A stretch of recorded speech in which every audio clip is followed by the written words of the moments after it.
Hello friends, welcome back to my channel learn at the rate Singh sir. मैं आपके साथ छोटी छोटी स्टोरीज, पैराग्राफ और इससे शेयर करता रहता हूं, जिससे आप बहुत सारे न्यू वर्ड्स सीखते हैं और अपने वोकैबुलरी को इम्प्रूव करते हैं। साथ ही साथ जो ग्रामर दी जाती है, मेरी कोशिश होती है कि उसे इजी वे में आपके साथ एक्सप्लेन कर सकूं। सो आज का हमारा टॉपिक है the elephant rope. So let's get started. As a man was passing the elephants, he suddenly stopped, confused by the fact that these huge creatures were being held by only a small rope tied to their front leg. As a man, एक व्यक्ति की तरह जो वो पास कर रहा था, was passing यानी गुजर रहा था। The elephants किसके नजदीक से गुजर रहा था? एलिफेंट्स, बहुत सारे हाथियों के नजदीक से गुजर रहा था। He suddenly stopped. सडनली यानी होता है अचानक, अचानक वो रुक गया। Stopped, this is the verb का थर्ड पार्ट है स्टॉप का। सो वो अचानक रुक गया। कंफ्यूज्ड, और वो कंफ्यूज हो गया, यानी उसे कुछ स्पष्ट समझ में नहीं आया कि क्या हो रहा है। बाय द फैक्ट, इस फैक्ट के कारण यानी इस हकीकत से वो कंफ्यूज हो गया, यानी वो थोड़ा सा विचलित हो गया कि दैट दिस ह्यूज क्रिएचर, या बहुत बड़ा, ह्यूज यानी होता है बहुत बड़ा जंतु जो है, वो being held by only a small rope tied on their front leg. ये जो इतना बड़ा, ह्यूज यानी होता है इतना बड़ा, बहुत बड़ा क्रिएचर जंतु जो है, वो बीइंग हेल्ड, जो सिर्फ रुका हुआ है। हेल्ड यानी रुकना, होल्ड यानी रोकना, हेल्ड यानी होल्ड का थर्ड पास्ट टेंस है। सो हेल्ड यानी रुका हुआ है बाय ओनली अ स्मॉल रोप, यानी सिर्फ एक छोटी सी रस्सी से, जो कि इसके टाइड किया गया, टाइड यानी होता है बांधना, इसे बांधा गया है टू देयर फ्रंट लेग। ये किसके द्वारा रुका हुआ है? सिर्फ इसके पास जो रस्सी बांधी हुई है इसके पैर में, इसी से ये इतना बड़ा जंतु जो है वो रुका हुआ है। Let's see the next. No chance, no cages. It was obvious that the elephants could at any time break away from their bonds, but for some reason they did not. No chain, कोई भी चैन, लोहे की चैन होती है, कोई भी चैन नहीं है। नो केजेस, कोई पिंजरा भी नहीं है। इट वॉज ऑब्वियस, यह स्पष्ट है, that the elephants could at any time, यानी कुड का मतलब होता है किया जा सकता है, यानी एलिफेंट कभी भी भाग सकता है, यानी जा सकता है और तोड़ सकता है इन बंधनों को। ब्रेक, क्या कर सकता है एलिफेंट? इन बंधनों को कभी भी तोड़ सकता है, एनी टाइम यानी कभी भी। ब्रेक, ब्रेक यानी होता है तोड़ना। अवे फ्रॉम देयर बॉन्ड्स, अपने बॉन्ड्स यानी अपनी जो बंधन है, इस बंधनों को वो कभी भी तोड़ करके आगे जा सकता है। बट फॉर सम रीजन, लेकिन कुछ रीजन के कारण, कुछ कारण है जिसके कारण वो ऐसा नहीं कर रहा है। दे डिड नॉट, क्या कारण है उसे जानने की कोशिश उस व्यक्ति ने की। We will see in the next paragraph what is that. So सबसे पहले कि कोई चैन नहीं है, कोई पिंजरा नहीं है, और यह भी स्पष्ट है कि वो एलिफेंट कभी भी इस बंधनों को तोड़ करके, छोटी सी रस्सियों को तोड़ करके अपने बंधनों से मुक्त हो सकता है, लेकिन उसे ये समझ में नहीं आ रहा है कि आखिर किस कारण से एलिफेंट जो है इस छोटी रस्सी से बंधा हुआ है। He saw a trainer nearby and asked why the animals just stood there and made no attempt to get away. Well, trainer said, when they were very young and much smaller, we used the small size rope to tie them. And so he saw, उसने देखा, सी का past tense बना Shaw, a trainer, एक trainer को उसने देखा। Near by यानी होता है वहां नजदीक में। एंड आस्क्ड, आस्क का मतलब होता है पूछना, आस्क्ड यानी पूछा। व्हाई दिस एनिमल्स, ये एनिमल्स क्यों, ये एनिमल्स जस्ट स्टूड, स्टैंड यानी खड़ा होना, स्टूड यानी खड़े हैं, स्टैंड का पास्ट हो गया stood, there and made no attempt, और कोई प्रयास नहीं कर रहे हैं, कोई कोशिश नहीं कर रहे हैं, टू गेट अवे, वहां से जाने का। वेल, ट्रेनर सेड, ट्रेनर ने कहा। हाँ ठीक है, आपका प्रश्न सही है, पर ट्रेनर ने क्या कहा इसे देखते हैं। When they were very young and much smaller, we used the same size rope to tie them.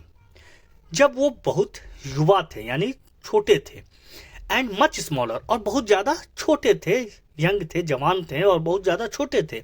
We use, हमको किया करते थे, we use to do watch television का मतलब होता है हम टेलीविजन वॉच किया करते हैं। We use to go there, मैं जाया करता हूं, तो यहां पर यूज टू का मतलब होता है we use the same size, हम बांधा करते थे, क्या करते थे, बांधा करते थे रोप, रोप यानी होता है रस्सियों से, टू टाई देम, उन्हें इसी रस्सियों से बांधा करते थे। एंड, और देखते हैं आगे क्या होता है, और what are the things going to be happened, यानी ट्रेनर का कहना है कि हम जब ये बहुत युवा थे, छोटे थे, तो हम इसे क्या किया करते थे, इन्हीं रस्सियों से बांधा करते थे, और वो कोशिश करते थे छूटने के लिए, लेकिन वो रस्सियां उस समय उनके लिए मजबूत हुआ करती थी। पर राइट नाउ ये बड़े हो चुके हैं, देखते हैं क्या होता है। एट दैट एज, उस एज में, that's enough to hold them, ये रस्सियां उन्हें इनफ थी, यानी ये पर्याप्त थी। इनफ का मतलब होता है पर्याप्त। आई हैव इनफ फूड, यानी मेरे पास पर्याप्त खाना है। तो इनफ का मतलब होता है पर्याप्त या उपयोगी। टू होल्ड देम, उन्हें बांधने के लिए ये पर्याप्त था। एज दे ग्रो अप, जैसे जैसे ये बड़े हुए, as they grow up, they are conditioned, उन्हें कंडीशनड हो गए to believe that can not break away the believe the rope can still hold them, so they never try to break free. जैसे जैसे वो बड़े हुए, as they grow up, they are conditioned, उन्हें अनुकूलित हो गए, यानी वो उसमें ढल गए और उन्हें ये बिलीव हो गया कि अब वो उस रस्सियों को कैन नॉट ब्रेक अवे, उन रस्सियों को नहीं तोड़ सकते हैं। अब चूंकि अब जब बड़े हुए हैं तो उनके पास ताकत ज्यादा हो गई, लेकिन शरीर की ताकत से ज्यादा ताकत किसे चाहिए, मन की ताकत को चाहिए। और मन को ये पता होना चाहिए कि क्या अब वो इस चीज के लिए कैपेबल है या नहीं। तो ये बिलीव उनमें नहीं आई, कि बिलीव यानी उनका मन अभी भी कह रहा था कि हम इन रस्सियों को नहीं तोड़ सकते, क्योंकि ये बचपन से हमारे पास बंधी हुई हैं। They believe the rope can still hold them, और उनका ये विश्वास, बिलीव यानी उनका ये विश्वास कि रोप जो है अब हमें स्टिल होल्ड देम, और ये रोप जो है अभी तक उन्हें होल्ड कर सकता है, यानी उन्हें रोक सकता है। So they never try to break free, इसीलिए वो कभी कोशिश नहीं किए कि इसे ब्रेक किया जाए, यानी तोड़ा जाए और आगे बढ़ा जाए। द मैन वॉज अमेज्ड, आदमी क्या था, अमेज हो चुका था, यानी अमेज यानी चौंक जाना। This animals could at any time break free from their bonds, but because they believed they could not, they were stuck right where they were. So in this paragraph it says the man was amazed, आदमी जो है वो चकित हो गया।